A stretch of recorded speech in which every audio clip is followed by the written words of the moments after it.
Assalamualaikum warahmatullahi wabarakatuh. Perkenalkan, nama saya Ners Yendra Fitria Eskep, peserta Latsar CPNS Pemerintahan Kabupaten 50 Kota tahun 2023. Pada agenda 3 ini, kita akan membahas tentang manajemen ASN dan Smart ASN. Pada manajemen ASN, kita akan mempelajari yang pertama, kedudukan, peran, hak dan kewajiban, serta kode etik ASN. Yang kedua, konsep merit dalam pengelolaan ASN, kemudian mekanisme pengelolaan ASN.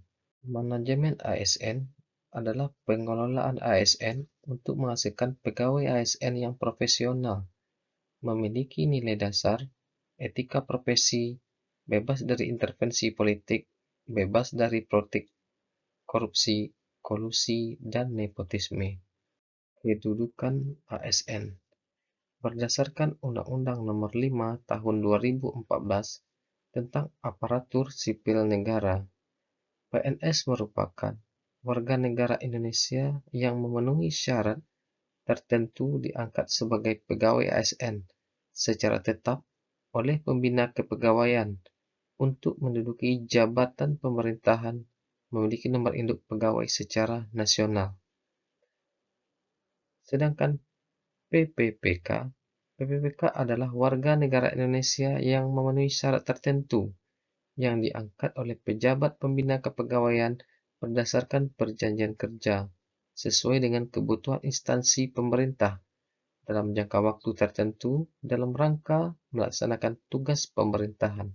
Hak ASN, hak PNS dan PPPK yang diatur dalam pasal 70 Undang-Undang ASN sebagai berikut. PNS berhak memperoleh gaji, tunjangan dan fasilitas, cuti, jaminan pensiun dan jaminan hari tua, perlindungan dan pengembangan kompetensi. Sementara PPPK berhak memperoleh gaji, tunjangan, cuti, perlindungan dan pengembangan kompetensi. Peran dan fungsi ASN. Untuk menjalankan kedudukannya tersebut, maka pegawai ASN berfungsi sebagai berikut. Yang pertama, pelaksana kebijakan publik, kedua, pelayan publik, dan yang ketiga, perekat dan pemersatu bangsa. Kewajiban ASN. Kewajiban ASN yang disebutkan dalam undang-undang adalah yang pertama, setia dan taat pada Pancasila, Undang-Undang Dasar Negara Republik Indonesia tahun 1945 dan pemerintahan yang sah. Yang kedua, menjaga persatuan dan kesatuan bangsa. Ketiga, melaksanakan kebijakan yang dirumuskan pejabat pemerintah yang berwenang. 4. Mentaati ketentuan peraturan perundang-undangan. Yang kelima, melaksanakan tugas kedinasan dengan penuh pengabdian, kejujuran, kesadaran, dan tanggung jawab. Keenam, menunjukkan integritas dan keteladanan dalam sikap, perilaku, ucapan, dan tindakan kepada setiap orang, baik dalam maupun di luar kedinasan.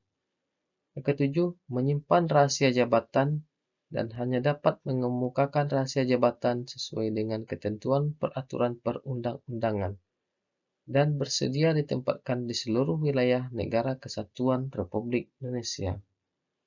Kode etik dan kode perilaku ASN.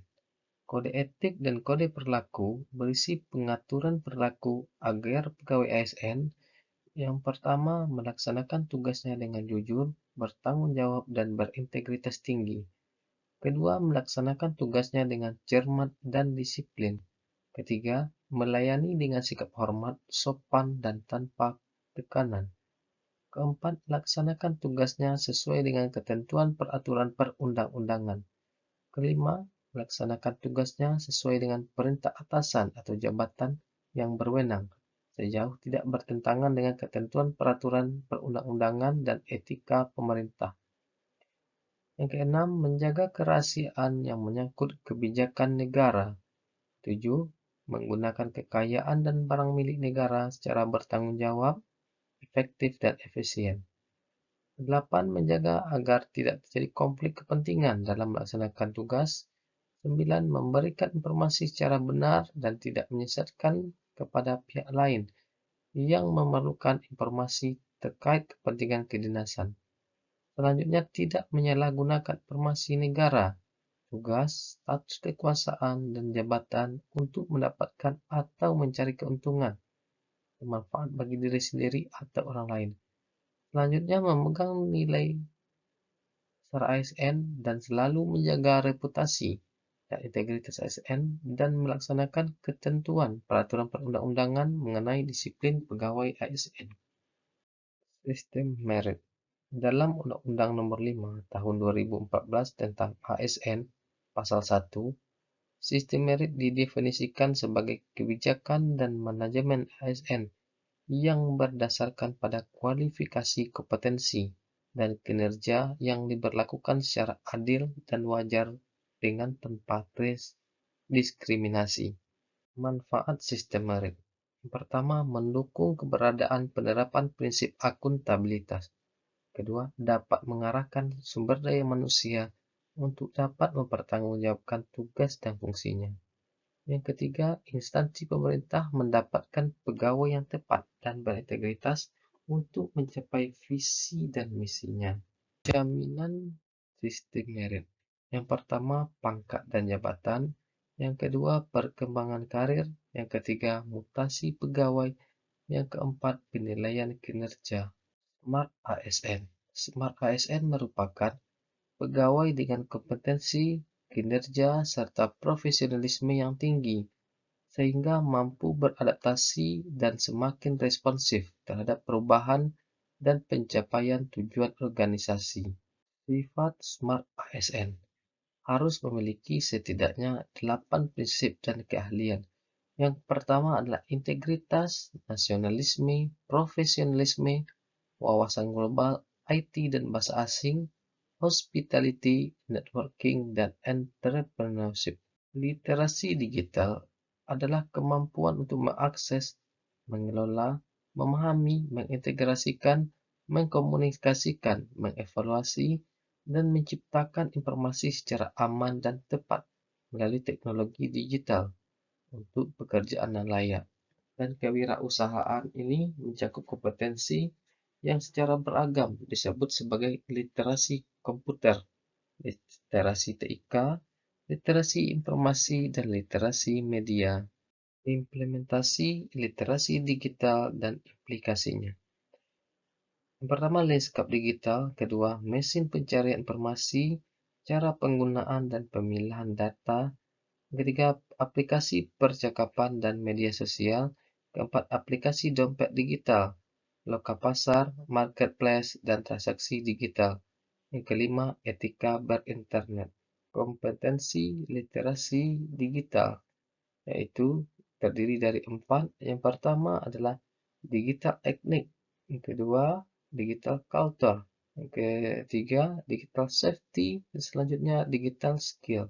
Etika dan budaya bermedia digital. Yang pertama, etika, yaitu kemampuan individu dalam menyadari, mencontohkan, menyesuaikan diri, merasionalkan, mempertimbangkan, dan mengembangkan tata kelola etika digital dalam kehidupan sehari-hari. Dua, budaya, yaitu kemampuan individu dalam membaca, menguraikan, membiasakan, memeriksa, dan membangun wawasan kebangsaan, nilai Pancasila dan Bhinneka Tunggal Ika dalam kehidupan sehari-hari.